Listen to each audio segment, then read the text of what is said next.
Welcome to Shah group educational channel. Students, आज हम बात करेंगे चैप्टर नंबर 2 लॉगरिथम्स की। सबसे पहले हमारे पास पहला एमसीक्यू लिखा है, if log 10x equals to 4 then x equals to, आपने x की वैल्यू बतानी है। किस तरह से सॉल्व होता है, पहले log को आपने सिंपल फॉर्म में लेके जाना पड़ेगा। कैसे लेके जाएंगे, जो बेस है ये सामने मूव कर जाती है, यानी कि जो 10 है ये सामने चला जाएगा, तो x इक्वल्स टू हो जाएगा 10 की पावर 4। तो 10 की पावर 4 कितना होता है, 10 को 4 टाइम्स मल्टीप्लाई किया जाएगा। 10 को जब 4 टाइम्स मल्टीप्लाई करेंगे तो आंसर आ जाएगा 10,000। ठीक। Next we have the characteristic of log 54.58 is. Characteristic मालूम करनी है। किस तरह से कैरेक्टरिस्टिक मालूम करते हैं, याद रखें, पहले डिजिट के बाद, पहले नेचुरल नंबर के बाद हमेशा पॉइंट होना चाहिए। यहां फिलहाल एक का गैप है, यानी होना चाहिए था 5 के बाद, एक का गैप है, एक एक्स्ट्रा है, तो वो जो गैप है उसी को मैथमेटिक्स में कैरेक्टरिस्टिक कहा जाता है। तो कितना गैप है, 1 का, तो कैरेक्टरिस्टिक भी कितना हो जाएगा इसमें, 1। Then we have base of common logarithm is. Common logarithm का और नेचुरल लोगैरिथम का बेस आपको याद रखना पड़ेगा। कॉमन लोगैरिथम का बेस हमेशा 10 होता है, अभी नेचुरल भी आएगा, वो भी मैं आपको बताऊंगा। log x y z equals to, चार ऑप्शन दिए हुए। एक रूल आपने पढ़ा होगा जब ये चैप्टर पढ़ रहे होंगे कि लोगैरिथम की प्रॉपर्टी है मल्टीप्लाई को प्लस करता है और डिवाइड को माइनस करता है। तो log x y z आपस में मल्टीप्लाई हो रहे हैं, इसको log क्या करेगा, प्लस की फॉर्म में लेके जाएगा, यानी कि ये बनेगा log x plus log y plus log z। अगर ये डिवाइड की फॉर्म में होता तो जाहिर है माइनस करता, तो फिलहाल मल्टीप्लाई की फॉर्म में ये कर देगा log x plus log y plus log z। Then we have base in the natural logarithm. तो अभी मैंने आपको बताया था कि कॉमन लोगैरिथम की बेस कितनी होती है, 10, और नेचुरल लोगैरिथम की बेस आपको याद रखनी पड़ेगी, that is e।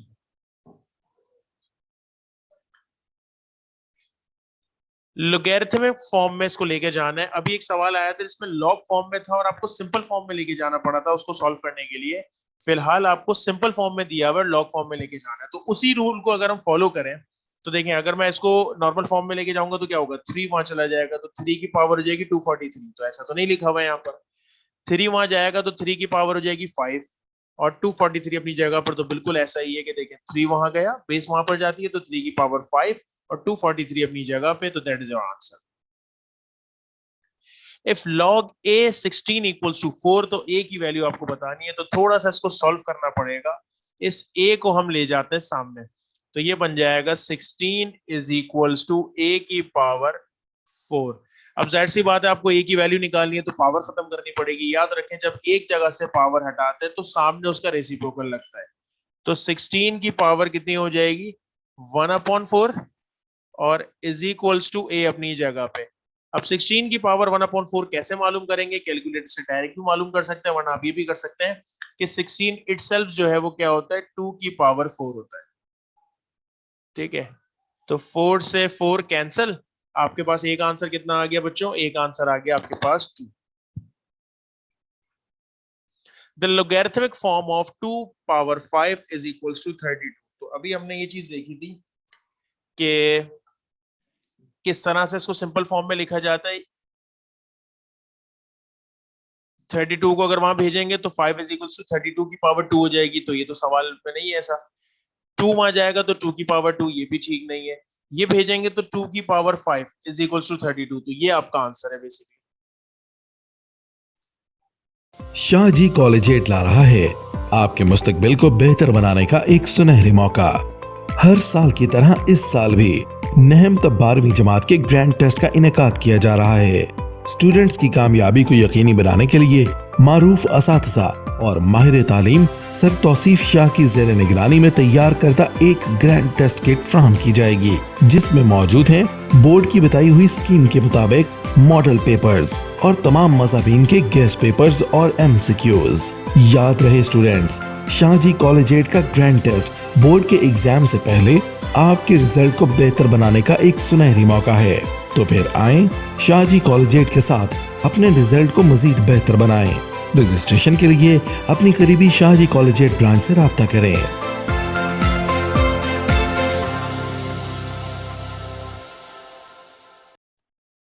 next we have the characteristic of 0.00234 is, characteristic बताना है। मैंने आपसे क्या कहा था, पहले डिजिट नहीं कहा था, मैंने कहा था पहले नेचुरल नंबर के बाद। तो आपने जीरो को नहीं देखना, पहले नेचुरल नंबर के बाद हमेशा पॉइंट होना चाहिए। तो पॉइंट यानी कि यहां होना चाहिए था, लेकिन गैप कितना है, 1 2 3। अच्छा ये 3 का गैप तो है, लेकिन 3 का गैप ये राइट साइड पे नहीं है, ये लेफ्ट साइड पर है। तो अगर ये राइट साइड पे गैप होता तो मैं आपसे कहता कैरेक्टरिस्टिक 3 है, लेकिन क्योंकि ये लेफ्ट साइड पर है तो ये कहलाएगा 3 नहीं, बल्कि क्या कहलाएगा, 3 बार। तो 3 बार इसका आंसर है। कैरेक्टरिस्टिक ऑफ 2034, तो आप कहेंगे यार इसमें तो पॉइंट ही नहीं है। मैं कहता हूं पहले डिजिट के बाद होना चाहिए।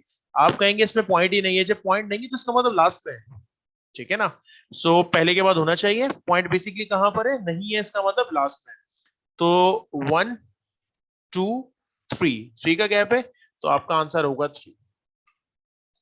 कैरेक्टरिस्टिक ऑफ 9, अब फिर वही बात कि पॉइंट ही नहीं है इसमें, तो पॉइंट नहीं है इसका मतलब लास्ट पे। और मैंने आपसे कहा था कि पॉइंट होना पहले के बाद चाहिए, तो पहले के बाद ही 9 के बाद ही है ना।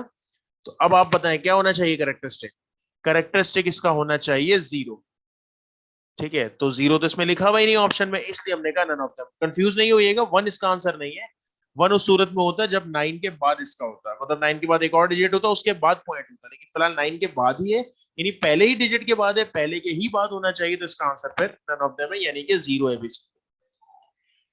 If anti-log of 3.8716 equals to 774 and log x equals to, तो आपने कह रहा है वैल्यू बतानी है x की, तो लॉग वहां भेजेंगे तो एंटी लॉग हो जाएगा। किसका एंटी लॉग निकालेंगे, 8716 का। तो बड़ा सिंपल सा है, इसकी जरूरत भी नहीं है। अगर आप वैसे भी देखें तो चारों आंसर सेम है।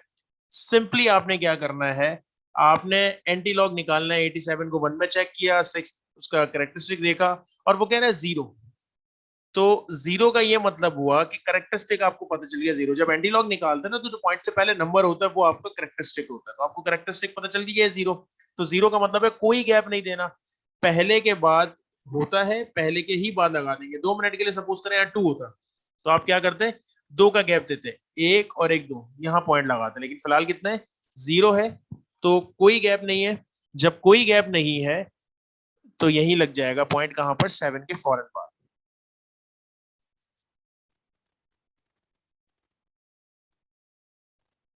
Next we have the number of digits in 6 की पावर 5।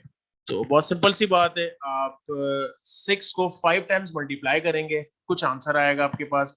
जो आंसर आएगा उसके सिर्फ डिजिट्स बताने कि उसमें डिजिट्स कितने हैं।